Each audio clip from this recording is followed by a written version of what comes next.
सारों पहले मैं माता जी जगदम्बा वांकल माँ ने नमन करूं। बारह जाड़ा में आप बैठा हूँ। उन बाद में सोइया महादेव, कपालेश्वर महादेव, विष्णु पगलिया भगवान, धर्मराज जी महाराज जो हमारे मठ के इष्ट देव हैं, धर्मराज जी और जगदम्बा। डूंगरपुर जी महाराज इस नगरी में प्रवेश हुए लगभग 300 साल हो गए, यानी मेरे से 12वीं पीढ़ी है। तो पहले बाप जी ने यहाँ धूना, जो अपने पास में पुलिस स्टेशन है इसके आगे खेजड़ी है, वहाँ धूना लगाया। वहाँ धूनी है, समाधि छतरी बनी हुई है। पहले तो पड़ा था, पर अब 15-20 साल बाद में हमने अच्छा वहाँ व्यवस्था कर रखी, पूजा पाठ शुरू हुई। पहले कचरे के ढेर लगे हुए थे। उसके बाद में महाराज जी की इच्छा हुई कि क्यों नहीं थोड़ी पहाड़ी के ऊपर रौनक देखी होगी उन्होंने, कुछ पानी की व्यवस्था की जरूरत रहती है। इंद्रबाण तो बाद में बांध के बनाया है, वो दीवारें वारें बंधी हुई है, वो महाराज जी के 300 साल के बाद में बनी। कपालेश्वर का पानी का झरना लोग पानी पीते काम में लेते थे पीने के लिए। और सुइया महादेव में भी झरने में पानी काफी अभी भी आवक है, और पहले इससे ज्यादा ही होती थी। तो गांव पूरा मीठा पानी और पीने के लिए सुइया से भी लाते थे। और विष्णु पगला का झरना का पानी है, वो कपालेश्वर लोग जो सुबह अपने नित्य नेम के लिए कई पुजारी भगत 8-10 लोग जाते हैं, तो वहाँ पानी की कमी हो तो विष्णु पगले में पानी ज्यादा हो तो स्नान के लिए ऊपर भी चले जाते हैं। इस तीनों झरनों का पानी, और मठ के आगे धर्मराज जी की बेरी है, जो इंद्रबाण तालाब है, उसमें एक धर्मराज जी की बेरी के नाम से स्रोत रहे। और 4 ये हो गए गांव की तरफ, नगर की तरफ। और 3 झरने पहाड़ी के पीछे के भाग में माता वैर माता का स्थान है ऊपर। उनकी है न सतह कपालेश्वर, विष्णु पगला, सोइया। इसी सतह में पीछे पानी के 3 झरने हो रहे हैं। एक तो वैर माता की बेरी है, एक पिंपलिया झरना है, और ढोक गांव के ठीक ऊपरी भाग में आंबलिया झरना है। आंबलिया और पिंपलिया वहाँ वृक्ष थे उनके, इसलिए उनका नाम आंबलिया पड़ गया, आंवली थी। और पिंपली, वहाँ पीपल था बड़ा। अभी वो पीपल हमने दूसरा लगाया है, मैं को जिंदा ही रहे जानकारी। तो ये 3 और 3 6 और एक धर्मराज जी की बेरी, सातों झरने 12 माह चलते रहते हैं। यानी अपने मारवाड़ी में 25 साइयो काल हथकाली में चलता रहे। 2-2 काल तो पड़ी उड़ा है, छनुओं काल भी हो, छपनों काल भी हो। आप देखियो कौन पर 25 आई तो मैं भी देखिया 2300 हो, 2300 2400 में थोड़ी जमानो आयो, बात 2 बड़े पड़ गया। 544 काल हो, तो उनमें तो हुका को नहीं, यूं पानी चालू हो। तो भगवान की देन है, बारिश का पानी स्रोत का कारण यही है, पहाड़ी में पानी इकट्ठा हो जाता है रिसाव करके। अपने भी पढ़ा है पुस्तकों में, तो वही प्रक्रिया है। इस पहाड़ी के ऊपर का भाग समतल काफी बड़ा था। अभी जाओ आप, फौज ने टीवी टावर है, रोडे बन गई। हाँ, वो काफी ऊपर बन गया है। अब वो जगह समतल और खुली कम रही है। ऊपर आपा राज करते थे राजपूत, चौटन नगर पहले आपा ने राज किया, फिर बाला राजपूतों ने राज किया। बाला आपे तो अपनी मर्जी से गए होंगे शायद। आपा रहते थे पहाड़ी की चोटी पर, वहां उनका कोट बना हुआ था, आपा कोट के नाम से था। दीवार है 4-4 फीट चौड़ी दीवार है, सूखी चढ़ाई की। और कोर्ट वो भी बिखेर दिया, क्योंकि केंद्र सरकार का काम था, उनको जरूरत थी उन चीजों की, तो वो हटाना पड़ा पत्थर। कुछ पॉइंट वहां जिंदा शायद ही रहा, कोई नहीं रहा। एक आपा नेड़ी बड़ा पत्थर था, उसको आपा की नेड़ी बोलते थे, कैसे बिलाना करते थे आपा। तो वो भी एक पॉइंट वो भी उड़ गया, अभी रास्ते में था, उड़ा दिया उन्होंने। तो उसके बाद में बाला राजपूत यहाँ आए चौटन में। बालों का कुछ आंतक ऐसा था कि जो भोपा परिवार है, माता जी के सेवक थे परमार, ढोक में गेलड़ा, उनसे और उनकी आंट आपस में पड़ गई। तो वो भोपों को परेशान करने लगे, कभी बल्द चुरा के ले आते, कभी गाय चुरा के, कभी बकरे चुरा के ले आते। ऐसा करके फिर भोपा ने तो माता जी के आगे अरदास किया कि हे माँ, हम तो भोले भाले हैं और इन बालों से हमें छुटकारा दो। तो माता जी का हुक्म हुआ, स्वप्न में दृष्टांग हुआ भानीदास जी को, जो अभी हमारे यहाँ राठौड़ वंशज है ना, परिवार बस रहे हैं, 45 रावड़े हैं लगभग, इनके नवी पीढ़ी भानीदास जी को हुक्म हुआ कि भाई तुम भानीदास, खेत सिंह बाड़मेर वाले खेत सिंह है, और ये भानीदास, दोनों भाई है, भाइयों का राज था। तो ये भानीदास परिवार के थे, उनको हुक्म हुआ कि भाई आप जाके चौटन का राज करो। तो जागीर का टाइम था, राज चलता ही था। तो भानीदास जी ने कहा मैं अकेला, और आगे तो बालों का राज मैं कैसे जाऊं। माता जी को दृष्टांत में उनको उत्तर प्रश्न होता रहा कि तुम जाके और एक टीचा तलवार का किसी को लगा देना, तेरे को ज्यादा लड़ने की जरूरत नहीं है और मैं तेरे साथ हूँ। कार डूंगरी है, दूधवा की डूंगरी है ना वो चढ़ाई, वो कार डूंगरी बजती है। तो मैं कार डूंगरी तक तू पीछे देख लेना, मैं सुगन चिड़ी के रूप में तेरे पीछे बैठी हूँ कोई वृक्ष पे, तो तू देख लेना माता तेरे साथ है। और फिर यहाँ खींड डेरी है जो चौटन के पहाड़ी के ऊपर है, यहाँ आके फिर तू सुगन विचार लेना, मैं तेरे साथ साथ। आबादी कम थी, जब छोटा गांव था और दीवार बाढ़ होती थी कांटों की, क्योंकि सिंध के दौड़े दंगे ज्यादा होते थे चोरी। तो यहाँ तक जो चोटे में अभी मंदिर की कल परसों बोलियां लगी है, जाजम जाजम की बोली और प्रतिष्ठा की। इस चोटे के अंदर वो बालों का तो राज था, उन्होंने पता लगा कि भानीदास आ रहा है, कोई राजपूत महिषा राठौड़ आ रहा हमसे झगड़ा करने के लिए। तो उनका आपस में झगड़ा हुआ और उन्होंने एक तलवार का टींचा लगा दिया और थोड़ा सा खून आ गया किसी के भी एक के बाला के। फिर तो आपस में ही मर गए वो भानजाजी, तो किसी के पीछे और आपस में बाला रमे कटारी आप के मर्द पूरा हो जाएगा, तारो काम कौन कटे। उस हिसाब से भानीदासी को राज यहाँ दिया गया। फिर वो बालों से भोपों का छुटकारा हो गया, उन्होंने आराम से भोपा परिवार जीने लग गए। यहाँ क्या है कि ओरण है नहीं माता जी की 18,000 बीघा में, वहाँ बोल्डी जाति का प्रजाति का जो वृक्ष है ना, बोल्डी, देसी बोल्डी, उसमें एक फफूंदी आके ऐसी लाख होती थी, फूल जैसा होता था नहीं, लाख, उसको लाख बोलते थे। वो कलर बनाने में काम आती थी, उस लाख से कलर बनता था। तो उसकी बालाओं ने टैक्स लेना शुरू कर दिया।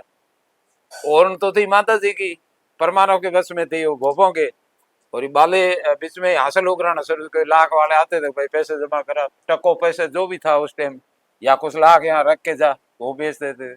उगरा ही शुरू कर दिया, लाख के ऊपर टैक्स लगा दिया माता जी की ओढ़ की।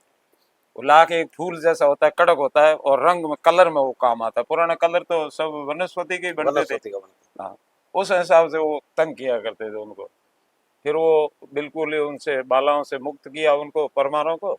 परमार अच्छी तरह से जीने लगे, माता जी के भगत थे। और फिर बानीदास जी ने राज संभाला, जागीर उनके बानीदास जी के नाम से, महेशों के नाम से चलने लगी। पहले बाला भाई आपा, और आपाओं के बाद में बाला, बालों के बाद में आगे महेशा राठौर। और यहाँ कहते हैं कि चौथापुर पाटन इस नगरी का नाम था पहले। चौथापुर, वही हमारे डूंगर पुराण में लेख है, चौथापुर पाटन। और कई बार गांव तो हर गांव कई बार उजड़े बसे है। यहाँ भी हमारे मठ के आजू बाजू में यहाँ अभी भी मिट्टी के जैसे वो राख जैसा और हड्डियां जैसी निकल रही है, तो हो सकता है मसान भी थे। तो ये रही इस गांव की नगरी की हिस्ट्री और इतिहास। पांडवों का इतिहास। पांडु भी देखो दांत कथा की बात है, मौखिक बातें हैं। कुछ अज्ञातवास में पांडु गुजरात महाराष्ट्र की तरफ गए हैं। तो हस्तिनापुर, दिल्ली को हस्तिनापुर बोलते हैं। हस्तिनापुर से काबुल कंधार, जो सिंध से भी बाहर, काबुल कंधार तक मुल्तान। मुल्तान में तो जाम्बू जी ने भी पर्चा दिया मुल्तान को, तो कोई अलग नहीं था, पूरा हिंदुस्तान एक ही था। तो हो सकता है अज्ञातवास में पांडु यहाँ आए हैं, लोग दांत कथा से बात है उनकी सही है। पांडवों की तपोभूमि रही, डूंगरपुर जी की कर्म स्थली रही। डूंगरपुर जी ने यहाँ कर्म किया अपना, इसलिए महाराज जी की कर्म स्थली बोलते हैं। कोई भी कर्म करता है ना साधु से नगरी में, तो उसको बोलते हैं कि ये कर्म स्थली है। जाम्बू जी की कर्म स्थली जैसे जाम्बा है ऐसे। धर्म और राज तो बाप जी बताए, डूंगरपुर जी डूंगरपुर जी महाराज ने तो बहुत सारी वाणी है जो कथी है, एक एक वाणी के ऊपर जो खोज की जाए, तो जैसे अपने जसनाथ जी ने नशों के बारे में कहा है और अपने धर्म के बारे में कहा है, जाम्बो जी ने कहा है, वही बात डूंगरपुर जी महाराज ने बताई है। एक किताब लिखी बाप जी, आप रहता हूँ, ये जो मैंने अभी आपको जो पुस्तक दी है नी भेंट, इसमें सारी डिटेल है, मठ का इतिहास है। और फिर डूंगरपुर जी महाराज यहाँ घूमते घूमते उनको ये स्थान और वातावरण अच्छा लगा। पहाड़ी में सजीवन पहाड़ी है, 8-8 7-7 झरने, तो सजीवन तो पहाड़ी है, सजीवन पहाड़ है, इसलिए महाराज जी ने यहाँ धूना लगाना तय कर दिया। महाराज जी के गुरु स्थान जैसलमेर है, यानी बहादुर जी महाराज वहाँ विराजते थे। पटवा की हवेलियों के थोड़ा ही ऊपर आप कभी गए हो तो ऊपर टेकरी पे महाराज जी का धूना है, बहादुर जी का। वो डूंगरपुर जी के नाम से मड़ी बोलते हैं। और भार्गव परिवार ने देशांतरी परिवार का पूरा 200-250 घर है उधर। उनके पड़ोस में वो अपनी दुनिया आई हुई है बहापुर जी की। तो महाराज जी यहाँ आए और अपनी तपस्या में लीन हो गए। तो गुरु जी ने सोचा कि भाई शिष्य उधर है तो क्यों नहीं मैं भी मिल के आऊं। तो एक संजोग बना, महाराज जी भी पैदल यात्रा में बहापुर जी यहाँ पहुंच गए। 2 दिन रहे, 4 दिन, 5 दिन रहे। तो महाराज जी की वो साधना कुछ और थी बहापुर जी की। क्या थी वो? वीर जगोते थे, यानी मरे हुए की साधना कर लेते थे। सिकोतरी, बाल बाल सिकोतरा, भूतों की ऐसे उनके फौज थी। वो उनको बाकले बाकले देने के लिए रात को डूंगरपुर जी के सोए उपास में से होके चुपके से कुछ बाकले ले लिए हांडी में जैसे बर्तन में, और वो शमशान घाट इधर चौड़ाई नाडी है, वहां रात को चले गए। 1 दिन गए, 2 दिन गए। तो महाराज जी ने, डूंगरपुर जी ने सोचा कि गुरु जी वृद्ध अवस्था और रात को इतनी 2-2 घंटा वापस कहाँ जाते हैं निपटने के लिए, तो इतना टाइम नहीं लगता है। तो एक दिन महाराज जी पीछे पीछे ओट में चले गए। आगे जाके देखा तो कि महाराज जी तो भूतों से बातें कर रहे हैं। माया अलग ही। ये तो जादू टोटके वाली बात है और भूतों से वार्तालाप कर रहे हैं गुरुजी उल्टे रास्ते में। इससे कोई मुक्ति नहीं होती है। ये साधनाएं है नहीं, ये बंधन है। चाहे भोपाई करो, साधनाएं करो। हनुमान जी को कार्य करवाने के लिए कितनी अपन उनको सौगंध देते हैं। हनुमान जी मेरा ये काम नहीं करे तो माता अजनी का दूध पिया आराम करे, ऐसे ऐसे उसमें झाड़ा झपटा में ये आती बात है। अब दूध पिया आराम करे, जब अगला परेशान हो गए तो उसका सहाय करेगा ही। ये थोड़ा उचित थोड़ा ये झाड़े खोटे हैं, झाड़ा में फायदा नहीं है। मेमद पीर को कह देते हैं, मेमदा पीर ये मेरा काम नहीं करे तो तेरी माँ के सहज के ऊपर पाँव धरे, यानी तेरी माँ के ऊपर सहज में तुम पाँव धरे, ये काम नहीं करेगा तो फिर माँ की गाल दे, फिर वो काम करेगा नहीं करेगा। तो ये झाड़ा झपटा में ये बातें आती है। आप बंधन बंधन बंधन है, किसी को झाड़ा में कोई फायदा नहीं है। तांत्रिक विद्या खोटी है। आखिर में जीव का बंधन है, मरेगा भी वो परेशान होके, और मुक्ति होना बहुत मुश्किल है। जो भी भोपे उनका आखिर में वाद आप देख लो बुरे होते हैं, क्योंकि वो जोगड़िया वोगड़िया कई तरह की मेलड़िया साधना कर लेते, फिर वो छुटकारा नहीं होता उनको। तो फिर महाराज जी ने बहापुर जी को ओट से देखा तो महाराज जी वो अपनी क्रिया कर रहे थे। महाराज जी वापस आ गए। तो महाराज जी की छाया उन भूतों के ऊपर पड़ गई। डूंगरपुर जी महाराज की दृष्टि भूतों से और महाराज की दृष्टि मिल गई। रात उज्ज्वली होगी, कुछ भी अपने को पता नहीं, चाहे हाँ, अंधेरी चमत्कार होगी। उनको उन भूतों के ऊपर असर उनका हो गया। तो उज्ज्वली रात भी हो सकती तो देख लिया होगा। तो दूसरे दिन महाराज जी और वो बाकड़े लेके और गए, आओ भाई खोड़ी आओ, फलाना आओ, ऐसे बुलाया इशारों से। तो आधा घंटा तक कोई एक भी भूत आया ही नहीं वहां, बिल्कुल शमशान घाट खाली पड़े थे। तो फिर लास्ट में जाके एक एक पांव से लंगड़ा भूत, खोड़ा भूत, वो आया। जाने कोई खोड़े भूत खेजड़ी है। खेजड़ी। हाँ, अपने जो मैराथन वो आगे बहुत बहुत वो हागी वो खोड़ा खेजड़। हाल तो खोड़ा खेजड़ नाम मुझे ओटे मार बोर्ड लागुड़ो प्लॉट मटर नाम ये आरक्षित पुराना, वो भी 300 साल पुराना पॉइंट है। तो फिर महाराज जी ने वो एक खोड़ा भूत आया, उससे पूछा भाई गैंग पूरी आज कहाँ गई फौज, ये तू अकेला आया? तो कि महाराज जी आपको भी कुछ पता नहीं है और मुझे भी कुछ पता नहीं है। आपके जो यहाँ शिष्य है कौन है तपस्या कर रहा है? तो हाँ डूंगरपुरी है, मेरा शिष्य है। तो कि आपका भले ही शिष्य हो पर क्रिया में आपसे ऊपर है।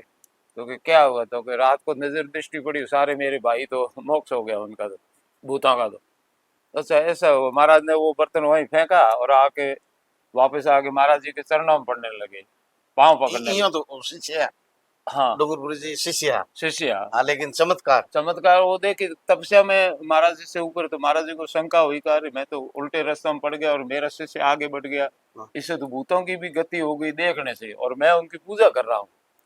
तो इसलिए महाराज शंका हुई। फिर आके वो बर्तन फेंक के और आके महाराज के चरणों में पड़ा के महाराज जी ने कहा क्या भाई ऐसा क्यों कर रहे हो गुरु जी? तो कि गुरु जी की बात नहीं है, शिष्य बनाना पड़ेगा और उपदेश देना पड़ेगा, मेरा उद्धार करो। मैं गलत रास्ता, मेरी जिंदगी पूरी बर्बाद हो गई और कुछ थोड़ी बहुत रही है तो उसे आगे रास्ता दिखाओ। फिर डूंगरपुर जी महाराज ने कहा भाई ऐसा है गुरु जी, अब मैं आप गुरु हो मैं शिष्य हूँ, इस जिंदगी में तो मैं आपके ऊपर हाथ धरूं और आपको सीधा उपदेश दूं या माला मंत्र, ये तो नहीं है, संभव नहीं हो सकता है, मुझे भी दोष लगता है। मैं ये पाँव के हाथ लगा लिया, ये भी काफी है मेरे लिए, मेरी माला में अर्चना हुआ। हाँ। तो कि क्या किया जाए, तो कि आप ये खोलिया है जो शरीर बदली कर लो, और मरण उपरांत आपको जिंदा हो वो ध्यान लगा लो कि भाई चौटन में मेरे को आके जन्म धारण करना है। और जन्म धारण करने के लिए मैंने जगह देख रखी, तो कि कहाँ, तो कि एक सेठ है, चौड़ा सा सेठिया जा वंश चौटन गोत्र का, सेठिया गोत्र का ही है, चौड़ो चौड़ो हाँ नाम होगा, चौटन में। हाँ चौटन में। आप वहाँ जन्म धारण कर लेना, और उनको मैं बता दूंगा, उनके औलाद है नहीं, तो मैं उनको पसंद से पहले भी पक्का कर दूंगा कि भाई एक शिष्य यहाँ बच्चा भेंट कर देना, तो आप मेरे शरण में आ जाओगे वापस। अच्छा ठीक है। महाराज गए जैसलमेर, महाराज का शरीर भी छूट गया, समाधि लगा दी, 5-6 महीने 7 महीने तक इंतजार किया। तो हेठाणी जी तो हमेशा ही आवे, छोटो ही गाँव दर्शन करना आ जाता रजन है। कि बाबू जी घर खाली, बाबू जी घर खाली, तो बाबू जी के मन गुरु जी ने मार दिया, अजी घर खाली, हम की करोगे तारे। तो के मेरे गुरु जी का तो शरीर तो पूरा हो गया, जन्म लेने का आपके घर गोदी में बोला था, हाँ। अभी तक आपके आशा नहीं, तो नहीं बिल्कुल। महाराज गए जैसलमेर डूंगरपुर जी, वहां जाके अमराना बाग है। अब जैसलमेर में बगीचे बहुत हुआ का, आंबे सारी अच्छे अच्छे फलदार पौधे थे, और बगीचा कहलाता था। सरस्वती नदी बहती थी ये जैसलमेर होके, ये जमाने सिंध में जाती जाके। तो फिर वो नज़ारा उधर का देखा, तो महाराज जी ने ऊपर गढ़ किले के ऊपर चढ़ के और दृष्टि लगाई, अमरानेर बाड़ी। गुरु जी कठे। हाँ, ये जैसोनेर कुंगरे यानी गढ़ में चढ़े, पहले तो गढ़ के ऊपर चढ़े, फिर एक बगीचा देखा, तो बगीचे में गए, एक फूल था, चंपे का फूल, उसके ऊपर एक काला भंवरा बैठा था। तो उस माली को बोला भाई ये फूल ला के मुझे दे दे। वो उनको ध्यान था कि मगन हुआ है भंवरा, तो आ जाएगा, फूल लाएगा साथ में, उड़ेगा नहीं। तो ऐसे आत्मा में तो वो ध्यान होता ही कि ध्यान मेरे हो। गुरु जी आए, मेरे शिष्य कौन आया। मैं सिद्ध पुरुष है, हाँ, अवतार। तो वो माली ने कहा बाबू जी एक ही फूल मंगा रहे हो, कुछ मुझे भी बताओ तो सही। तो माली भी सूख गया नहीं था, उसने बोला कि इसमें बाबू जी है क्या, तो कि मेरे गुरु की आत्मा है, और इसका जन्म धारण चौटन में वचन दिया हुआ है, तो यहाँ से इनको मुक्ति करवाएंगे, तो ये वहाँ जन्म धारण करेंगे।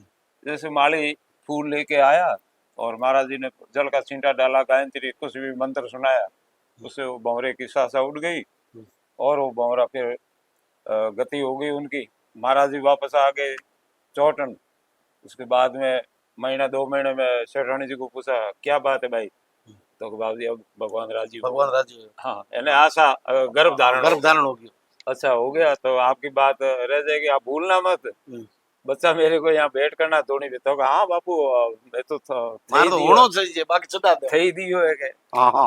हो गया बच्चा, जन्म हुआ। हाँ। तो जैन समाज में के साधुओं ने और बाबा ने बच्चों दे तो अपने जैन आला हंसी। हाँ। शंका के मारे उन्होंने दिल में थोड़ी ऐसी भ्रांति लाई कि बच्चा कैसे देंगे कि यार गुरु जी को, तो ये तो साधु माफी मांग ले और पैसे चढ़ा देंगे, ऐसा धारण किया दिल मन में विचार आयो। तो सुबह देखा वो दूध स्तन दोहराने के लिए जहाँ बाई गई, तो चबड़िए रो पिंगे ऊपर पल्लो आगो लियो कपड़ो, तो आगे देखे तो गोल मोड़ी कोई हाथ पांव का कुछ पता ही नहीं पड़े, ऐसी दौलत हो जैसा ही पड़ी लोथ। लोथ लोथ देखे बुलाया सेठ जी को, अरे सेठ हटाओ हटाओ कहीं हो, तो अपने बच्चों हो यूं की करोगे। हेठ के की हुआ के सही है, तो राते होने वाले के, और देखो तो के वो गोल मोड़ हो गयो। हेठ के बात तो हंसी, तो के की अब क्या किया जाए, तो के चलो ये अमानत है गुरु महाराज की, जाके भेंट कर देते हैं, ढक लो इसको, बंद कर दो, अपन कहेंगे नहीं। हाँ। है जैसे भेंट कर दो, हमारे बच्चा और आप, आपको भेंट किया करने को बोला था, और आप ये स्वीकार कर लो। हाँ। लेके गए महाराज ने क्या क्या लेके आए हो, हाँ। तो के बाबू आप अमानत है। हाँ। अरे अमानत है, हेठ थी दिल में किस भ्रांति हुई, कोई अमानत अभी लाने का टाइम नहीं, तो छोटा है 2-4 महीने का, 5 महीने क्या अमानत लाए। हाँ। आप शांति रखो, आपके दिल में क्या हुआ, शंका हुई कुछ मन में खोट बाप, तो क्या हाँ बाबू थोड़ी शंका हुई, मेघ देखे मैं जैन समाज आल मारा मारे हंसी इनके बाबा ने टाबर दे दिए, छोरो दे दिए, तो क्या अब इसको दूध चुंगाओ। हाँ। वो पलो आगू लियो बच्चों हो जड़ो खिले पड़े, जाओ जाओ। तो महाराज क्या भ्रांति मत करना, कुछ जैन कहेंगे कुछ नहीं कहेंगे, आपके गुण हो गया है, और है जैसा आप घर ले जाके और इसको पालन पोषण करो, बड़ा हो जब दूनी पिला के हाजिर कर देना।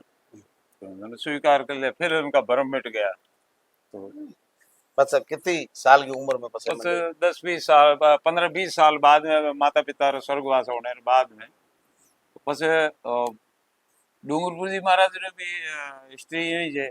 वे भी शुरू में डूंगरे से काली डूंगरी और मंदिर है।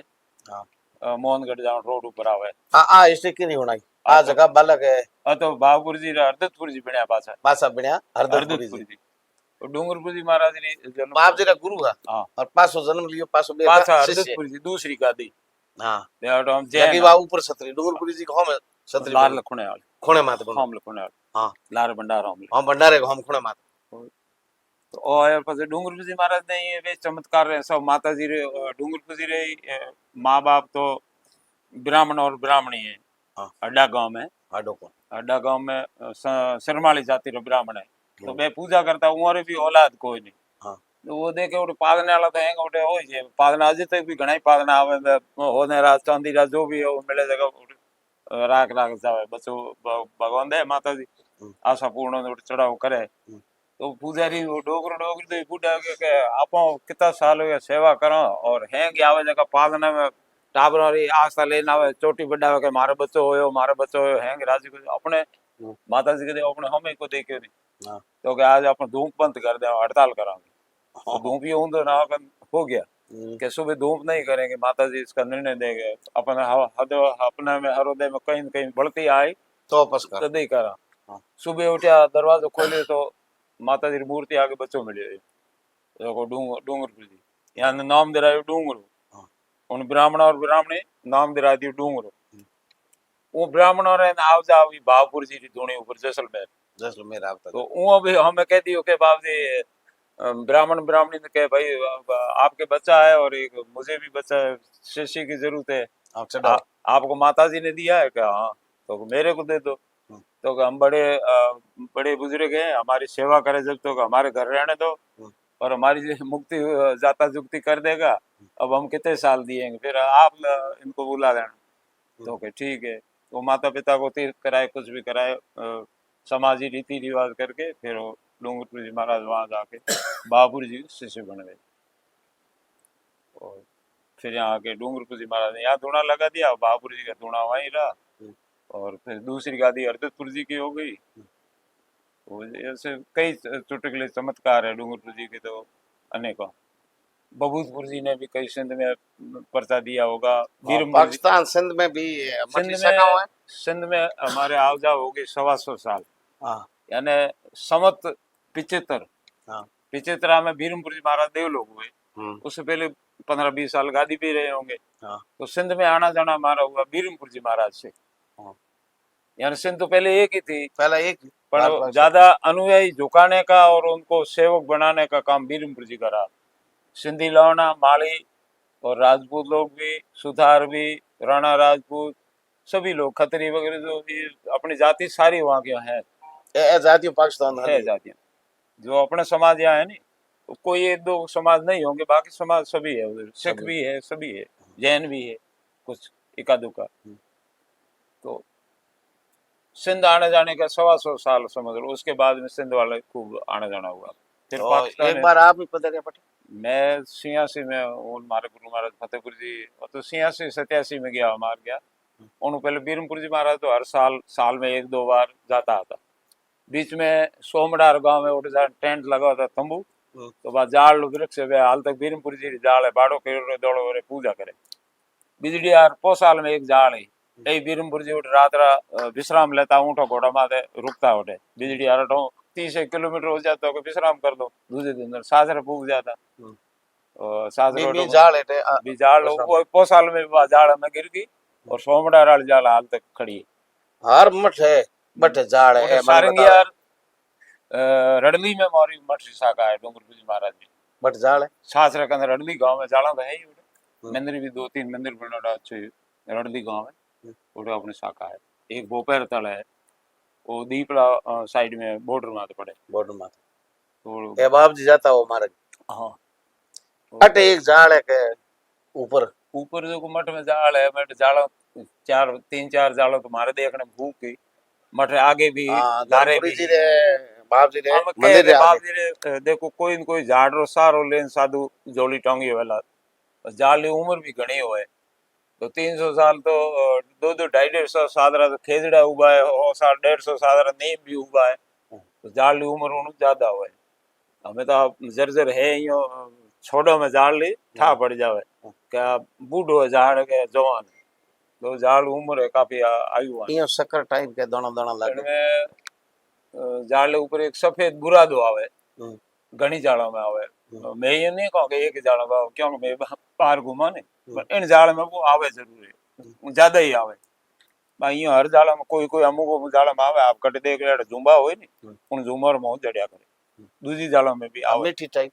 हाँ मीठो है बिल्कुल मो कीटाणु होय जीव थोड़ा जाटे के चाकनी पड़े ये आटे रो सेवा हो जो केसरी होय ने एड़ी लटियों वाला आटी मीठो है बिल्कुल और रस है पौधा रो नीम में भी कोई में होवे या जाल में भी होवे वो गुण है धरनो ऊपर गो मुख है ओई इरो पानी हैंग झरना रो पहुंचो रही नहीं वो जो स्नान स्नान की मेहता सोइया मेले में जो स्नान का महत्व है नहीं हाँ अब परंपरा रही होगी पहले भी हाँ पर अब मैंने देखे 8 मेले 8 वाले 20-25 हजार लोगों की संख्या 50,000 की हुई लाख की हुई 1.5 लाख की हुई 4 लाख की हुई ऐसे करते करते बढ़ते बढ़ते गत मेला 7 साल पहले 17 का मेला में प्रशासन ने 8 लाख तो आंक ही दिए कि 8 लाख की संख्या थी डीटीओ आरटीओ उन्होंने बताया 11-12 लाख क्योंकि वो भी नाकाबंदी में थे बाहर हाँ तो ऐसा अंदाज हमें भी 10 लाख जो ऊपर ही था ज्यादा ही लोग हैं आवाजागी लागू जिसमें 1500 पुलिसकर्मी थे हाँ कई एसडीओ लगे हुए थे कई बीडीओ लगे तहसीलदार एसपी साहब कलेक्टर साहब 2 रात यहीं विश्राम किया उन्होंने ऊपर मठ में जो कंट्रोल रूम के लिए रूम दे रखा था उनको तो उन्होंने खूब सेवा दी 2 रात यहीं रुके थे वो भी अब के 29 और अब 30 दिसंबर में अब का है 29 और 30 दिसंबर इनमें ज्यादा लोग आवे इसमें 15 लाख जैसे हमने उनको बताया भाई 15 लाख लोग आ सकते हैं हमने अनुमानित में उनको प्रशासन को लिख के दिया है कि भाई 15 लाख की व्यवस्था आपको करनी यानी व्यवस्था पानी की और लाइट की और रोडों की आवागमन की और व्यवस्था सुरक्षा की उनसे मांगी हमने भीड़ ज्यादा नहीं हुआ 15 लाख की व्यवस्था हमसे मांगी धर्मराज जी रो मंदिर है ऊपर धर्मराज जी का शुरू में ही बाप जी डूंगरपुर से जो यहाँ धुना लगाया नहीं तो पहले ये गड़ा यानी पत्थर को गड़ा बोलते हैं बड़ा एक मोटो है नीचे बड़ा पत्थर होता है उसको गड़ा बोल देते हैं छोटा उसको खंडा बोलते हैं हाँ और रोड़ा भी बोलते हैं हाँ तो ये मंदिर के नीचे जो आप ऊपर गए हो तो वो देखा वो नीचे वो मोटो भाटो नीचे भाटो है नहीं हाँ उस पत्थर की पूजा होती थी पहले वो धर्मराज जी का गड़ा है महाराज जी को शुरू में यही जोड़ी झंडा रख के और फिर पास में ही स्थान बना दिया ये मेन पॉइंट है हमारे स्थापना का और स्थापना धर्मराज जी के मंदिर कम जगह है ज्यादा नहीं है मैं हुने कौन कटे जना ऐसे यमराज को भी धर्मराज को यमराज भी बोलते हैं तो यमराज जी की मूर्ति लगी कटे ना धर्मराज जी धर्मराज जी है यमराज में और धर्मराज में थोड़ा फर्क है उनके पाड़े की सवारी है यम यम रीति मरने की 2 है हाँ अब मरता हर आदमी है दो तरफ से मरता है दो तरह से एक वारंट होता है गिरफ्तारी वारंट करके अभी कभी लाओ और एक को गाड़ी भेजते हैं मैसेज भेजते हैं भाई आपका थोड़ा पुलिस थाने में आपको हाजिर होना पड़ेगा पूछताछ के लिए तो वो भी वारंट है तो ऐसे यमराज है धर्मवालों में वो वारंट है धर्मराज जी का गति सही हो हाँ एक को घसीट के ले जाए सांकड़ों से बंद करो एक को आराम से ले जाए तो मरने का तरीका 2 है तो भाई धर्मराज जी है बुलावे से कौन है हाँ धर्मराज जी न्याय जो मरण उपरांत न्याय करते हो धर्मराज जी की गादी है हाँ वो और उनका अखाड़ा धर्मराज जी का यमराज का उनको दंड देना वगैरह जबरदस्ती लाओ वो रहते हैं पापी है इसको लाओ वो यमराज जी के पास है महकमा लगा वो दोनों यमराज की मूर्ति मंदिर में बाहर लगती है ना एक तरह यमराज की लगती है वरुण और इंद्र और यम ये मूर्तियां मंदिर के चारों तरफ लगती है तो धर्मराज जी बेरी पुरानी लारे बेरी वो पानी है वो तो पहले का ही पुराना ही है बेरी में पानी तो आज ही है हमें जरूरत कौन देना अब तो इंद्रबाण तालाब बरसात से भरा हुआ है पानी से हाँ बरसात का पानी है उस स्रोत इसके अंदर है तो वो पानी मिक्स होता रहता है और क्या है कौन नहीं हुके तो इंद्रबाण तो खाली करा तो हुके बाकी आज से 40 साल पहले तक चौटन नगर के पूरे गांव पानी यहाँ से ले जाते थे